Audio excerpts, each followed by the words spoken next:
మనసే శివధనుసైనది తొలి చూపుల వశమైనది వలపు స్వయంవరమైనప్పుడు గెలువనిది ఏది ఒక బాణము ఒక భార్యన్నది శ్రీరాముని చిరయసమైనది శ్రీవారు వరమిస్తే సిరులన్నీ నావి తొలి చుక్కవు నీవే చుక్కానివి నీవే తుదిదాకా నీవే మరు జన్మకు నీవే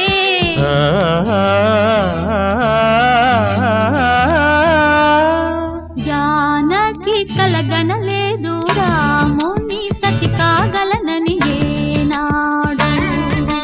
రాముడు అనుకోలేదు జానకి పతి కాగలనని ఆనాడు